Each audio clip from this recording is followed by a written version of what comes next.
Magandang araw mga kaibigan. Bigyan natin ng reaction, opinion itong post ang balita ngayon. Ridon, hinamon ang depensa na galingan pa. Hinamon ni House Prosecutor at Bicol Saro Representative Tere Ridon ang kampo ni BP Sara matapos ang mga argumento ng depensa sa nagpapatuloy na impeachment trial. Sabi niya, yun na ba yung best nyo? Wow! Galingan nyo pa ng kaunti. Kasi, even if they raise document discrepancies, it did not diminish the threat itself. Ito, palusot na doon sa sablay na testimonyo ni Atty. Loto. No, galingan nyo pa daw. Hindi importante yung discrepancy sa dokumento. Ang galing naman, ano? Palusot ni Ridon. Ano ba? Iginiit niya na nananatiling pangunahing usapin ang umano'y pagbabanta ni BP Sara sa Pangulo, House Speaker at First Lady, anuman ang mga isyong ibinangon ng depensa hinggil sa mga dokumentong iniharap. Ang pinag-uusapan pa rin natin dito, yung pagbabanta ng pangalawang Pangulo sa Pangulo, House Speaker at First Lady, hindi na nagbabago yon. Correct. Grave threat ang issue. Ang banta, si BP Sara, mayroong, kung may mangyari sa kanya, mamamatay siya, mayroon na siyang hinire na assassin na titira, papatay din sa tatlo. Yan ang issue. So ang tanong ngayon, Honorable Ridon, meron ba kayong maipresent na testigo na magpapatunay na meron ngang hired assassin? Yun ang importante. As of now, wala pa. May nabasa akong post ni Kipicho. Ganito, si US President Donald Trump, meron siyang statement.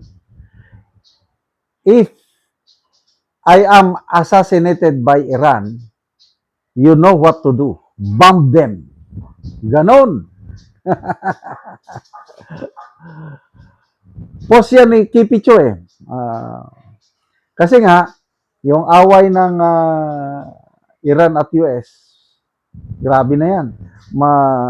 Kailan ba yun? Noong 2024, nung inassassinate si President Donald Trump, yung lumingo lang siya at tenga ang teorya, ito theory lang parang nabasa ko lang.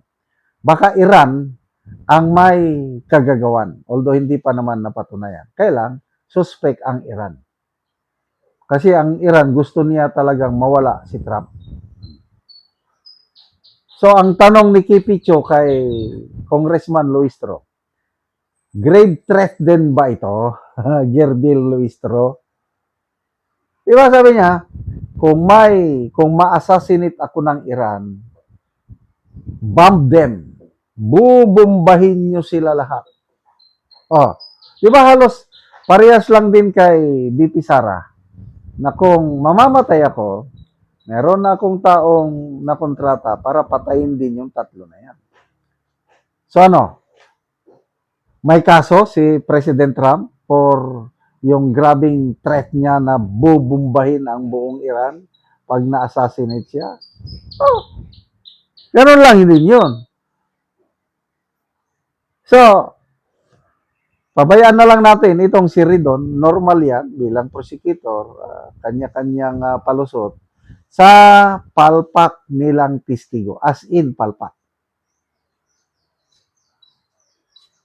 Anong kalingkingan ni Ridon kumpara sa mga defense lawyers? Malayo.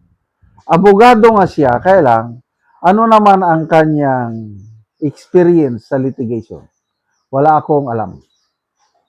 Politiko lang kasi panahon ng Pinoy Aquino, ano na siya, commissioner na siya ng Urban Youth Commission. Yun na yung kanyang pumasok na sa gobyerno. And then, pag-abot ni Tatay Digong, nagalit ang Tatay Digong natin dahil biyahe ng biyahe itong si Ridon na wala namang katuturan. Kaya, sinibak siya ni Tatay Digong sa kanyang pagiging commissioner ng urban or basta youth. Kaya, malaking galit niyan kay Tatay Digong dahil sinibak. O ngayon, nakapag-congressman, so ano ang kanyang experience sa trial and litigation? I don't think so na meron siya. Kung meron man, kakaunti.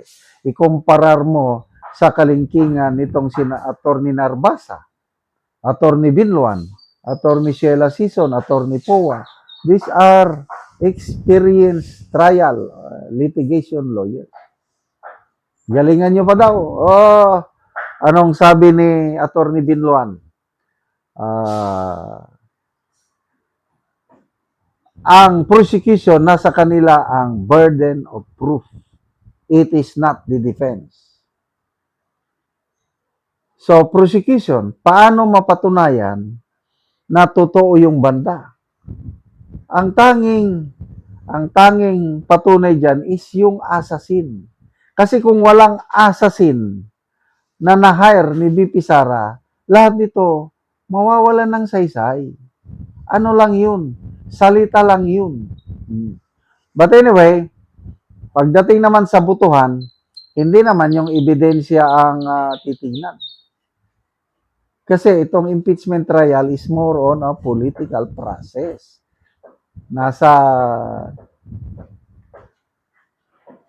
Kung ang Senator Judge is Maca Duterte, bubuto siya talaga ng acquittal. Kung ang Senator Judge is galit kay Duterte, buboto siya ng conviction. Ganyan lang yan. Hindi na nadadala sa bigat ng ebidensya. Salamat mga kaibigan sa inyong pagsubaybay sa channel nito. Nakakatulong kayo ng malaki sa tribong Talandig ng Bukidnon dahil ang sweldo natin sa channel nito is pantulong sa tribo.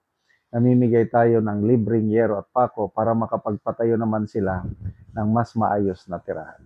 Panoorin nyo ang video na ito. Anak ko diri sa balay ni Roslyn Tumluan. So, taga Masimag, Purok 3, Tagbak, Talakag, Bukidnon. So, muna ni siya ang itsura sa iyang atop nga mga buslot na kaayo. So, muna ni siya ang natagaan na mo ogero nga napulo ka buok nga digis. Sumpay lang daw ni ilang atop. So mag-atop na ni sila karon sa gitabang sa ilaha nga yero. So mauna ni ang yero nga gitabang.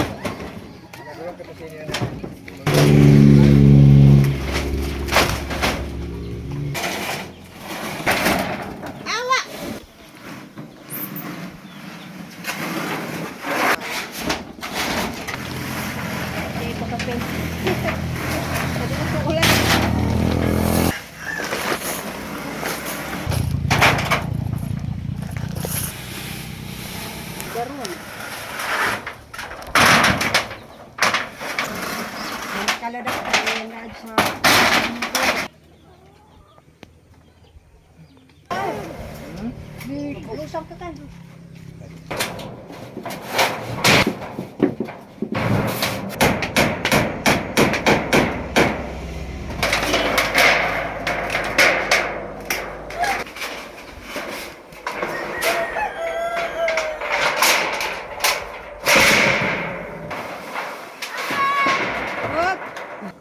Ayo manide garabi asin. O karon naman nagid sa pag-atop ang ginatabang nga yeros makita gid nato nga nakaatop na gid si. Salamat sa Ginoo nga napulihan ako nga atop. 30 na katuig. Ay no. Oo, 30 na to katuig ante. Oo. So unsa ri ante ang inyong trabaho lang? Musura. Muso kung walay mamusuhan, Kaon ra taw kamuti. kamote. Nagani nga pagtabang sa amo, hinaot unta nga magpadayon ng tabang sa amo. Oo, salamat kayo, ante. Salamat kaayo sa sin. Mm. Kakaayo akong atop. Dili na may maulanan. Ano. Salamat kaayo.